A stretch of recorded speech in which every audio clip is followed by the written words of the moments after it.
এইবার ক্রিসমাসে এরকম একটা ডেকোরেশন করলে কেমন হয় বলো তো? হাই, আমি নীলাঞ্জনা। আর এই ক্রাফটগুলো আমি করেছিলাম গত বছর।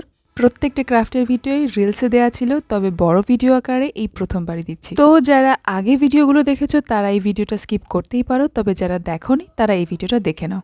প্রথমে এক কার্টুন থেকে এরকম 4টে সাইজের টুকরো কেটে নিয়েছি। এইবার এইগুলোর ধার দিয়ে এরকম ঝিরিঝিরি করে কেটে নেব। তারপর একটা স্টিক মতন দিয়ে এই মাথাগুলোকে একটুখানি বেন্ড করে দেবো। জানো তো, আমার এই ভিডিওটার কথা তো আমি ভুলেই গেছিলাম।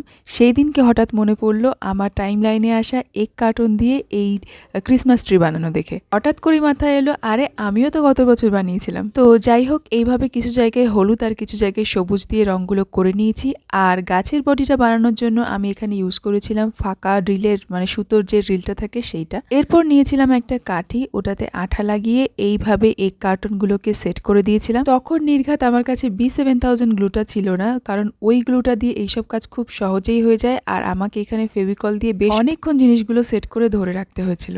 আর হ্যাঁ, গ্লু গান দিয়েও হবে, তবে গ্লু গানটা যেহেতু গরম আঠা নিয়ে কাজ, তো বাচ্চাদের ক্ষেত্রে আমি সেটা বারণই করি। আর এই যে এইটা হলো আমার প্রথমবার স্টার বানাতে শেখার ভিডিও। অ্যাকচুয়ালি প্রথমবার নয়, এর আগে দুবার ট্রাই করেছিলাম বাড়িতে। তো একটা এরকম সরু কাগজকে যেভাবে আমরা দড়িতে গিট বাঁধি ঠিক সেইভাবে নিয়ে সেট করে নিতে হবে। তারপরে বড় যে কাগজের টুকরোটা থাকবে ওটাকে জাস্ট পঞ্চভুজের চারপাশে জড়িয়ে নিতে হবে যেভাবে জড়াতে চায়। তারপর একেবারে শেষের অংশটা আগের অংশের ভাঁজের মাঝখানে ঢুকিয়ে এক্সট্রা পার্টটা কাট করে দিতে হবে। এইবারে এই পঞ্চভুজের প্রত্যেকটা কোণাকে এইভাবে আলতো হাতে চেপে দিলেই রেডি হয়ে যাবে কিউট একটা স্টার।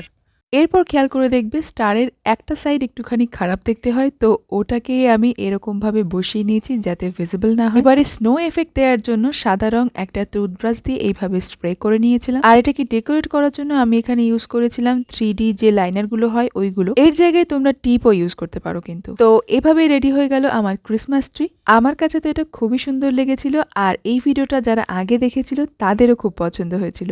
আর নতুন যারা দেখছো তোমাদের কেমন লাগলো অবশ্যই জানিও। চলো তাহলে এবার এটার সাথে ম্যাচ করে ছোট্ট একটা স্নোব্যান্ড বানানো যাক। স্নোব্যান্ডটা কি দিয়ে বানাবো সেটা খুঁজতে খুঁজতে হঠাৎই এই বাদামের শেপের দিকে খেয়াল করলাম। আমার কেন জানি না এটাকে স্নোম্যানের মতন দেখালো, আর কি কাজে লেগে পড়লাম। স্নোম্যান তো হলো, এবার স্নোম্যানের টুপি কি দিয়ে বানাই এটা নিয়ে ভাবনা চিন্তা করেছিলাম একদিন। তারপরে এই ওষুধের খাপ দিয়ে বানিয়েছিলাম টুপি, আর গলার মাফলার বানিয়েছিলাম এই সুতো দিয়ে। তবে এগুলোকে একটু আঠা দিয়ে সেট করতে হচ্ছিল, কারণ এতটাই ছোট যে থাকছিল না ঠিকঠাক মতন।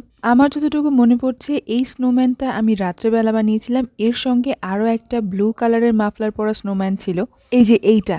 সকালবেলা ঘুম থেকে উঠে দেখি এই ব্লু কালারের স্নোম্যানটাকে ইঁদুরে একেবারে কুচি কুচি করে ফেলেছে। কি পরিমাণ যে রাগ হচ্ছিল বলে বোঝাতে পারবো না। তো আর কি, ভিডিও যেহেতু নেওয়া হয়নি তাই জন্য আবারও ব্লুটা বানাতে হয়েছিল আমাকে। এর সাথে আরো দুটো ছোট্ট ছোট্ট পুঁতি দিয়ে বানিয়েছিলাম স্নোম্যান। এরপরে বানিয়েছিলাম এই টুথপেস্টের বক্সটা দিয়ে একটা স্লেজ কার। প্রথমে গাড়িটার একটা রাফ স্কেচ এঁকে নিয়ে সেই অনুযায়ী কেটে নিয়েছিলাম। পর ওই প্যাকেটেরই কিছুটা অংশ এইভাবে কেটে ভাঁজ করে ওই যে স্লেজ কারটা বানিয়ে রাখলাম তার ঠিক এই পজিশনে সেট করে দিয়েছিলাম সেন্টার বসার জায়গা হিসেবে। আর স্কেটিং শু গুলোতে যেরকম থাকে ওরকম করে স্লেজ কারের ওই নিচের পোর্শনটা রেডি করে নিয়ে ব্ল্যাক কালার করে দিয়েছিলাম। আর হালকা পাতলা ডেকোরেশনের জন্য নিয়েছিলাম এই ডলি সুতো। এটাকে এভাবে হাতের সাহায্যে পাকিয়ে দড়ি বানিয়ে নিয়েছিলাম। তারপর স্লেজ গাড়ির সাইড দিয়ে লাগিয়ে দিয়েছিলাম। একই সাথে স্লেজ গাড়ির নিচের অংশটা জুড়ে দিয়ে রেডি হয়ে গেল আমাদের স্লেজ গাড়ি। স্লেজ গাড়িতে হলো এবার এটাকে টানবে কে। ভেবেছিলাম কার্ডবোর্ড দিয়ে দুটো হরিণ বানাবো, তারপরে খুঁজতে গিয়ে দেখি ছেলের এই পেন্সিল কাটারটা কিছুটাই হরিণের মতনই লাগছে।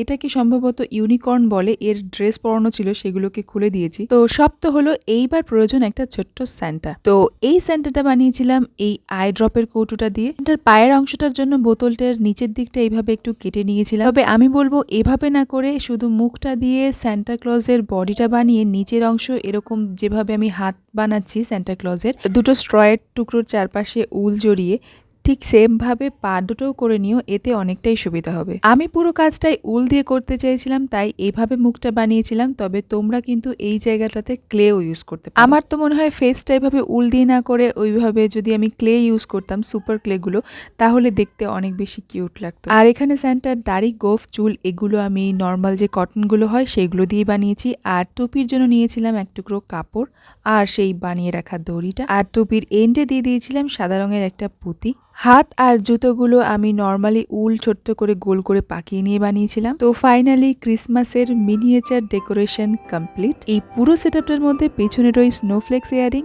আর এই যে ক্রিসমাস ট্রি, এই দুটো আমার সবচেয়ে বেশি পছন্দ হয়েছে। তোমাদের কোনটা ভালো লাগলো অবশ্যই জানিও কিন্তু।